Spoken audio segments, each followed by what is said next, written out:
ক্লাসে ছিলাম। তো এখন আমাদের কোচিং শুরু হয় নাই। যারা হচ্ছে এমটিতে খারাপ রেজাল্ট করছে তাদেরকে মিস সাজেশন দিতেছিল যে এগুলো পড়ো। হঠাৎ করে একটা অনেক জোর বিকট শব্দ হয়েছে, মিস সবাই কান ধরে ফেলছে। মিস অনেক তাড়াতাড়ি করে কান ধরছে। পরে এবার মিস বলে যে কী হয়েছে, আমি তো ভাবছি যে আকাশ থেকে মনে হয় শিলা বা এরকম কিছু পড়ছে।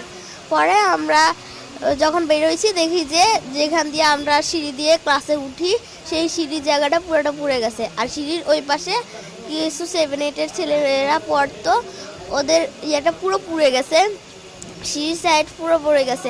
ওখানে অনেকে মানে গড়াগড়ি করতেছে। 7-8-এর ছেলেরা তো ভয় দৌড় দিতে গেছিলো। আগুনের পরে অনেকে গা লাল হয়ে গেছে, অনেকের খুব জামা কাপড় পুড়ে গেছে। তারা মাটিতে শুয়ে শুয়ে গড়াগড়ি করতেছে। আমাদের লর্ড মিস বলতেছে যে তো আমরা সিঁড়ির দিকে দৌড় দিতে, আমরা ভাবছি যে মিস যেটা বলছে এটাই ঠিক। আমরা সিঁড়ির দিকে দৌড় দিছি।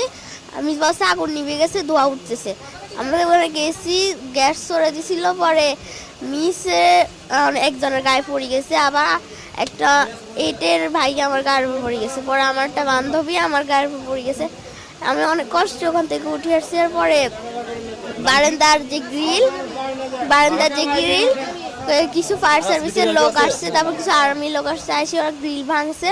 ভাঙার পর আমাদের ওখানে ট্রান্সপোর্টের যে গাড়ি রাখা হয় ওখানে একটা গেট আছে, গেট ভাঙে গেট হচ্ছে জানলার সাথে দিয়ে লাগাই দিয়েছে যাতে সিঁড়ির মতো করে যাওয়া যায়। পরে 7-8 জন মিলে নামাইছে।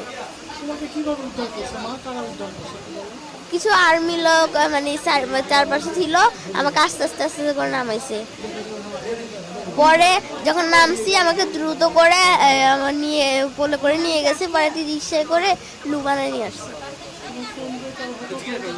হ্যাঁ, আমি বাইজিৎকে দেখছি, আলবিরাকে দেখছি, মেহরিনকে দেখছি, তাসমিয়াকে দেখছি।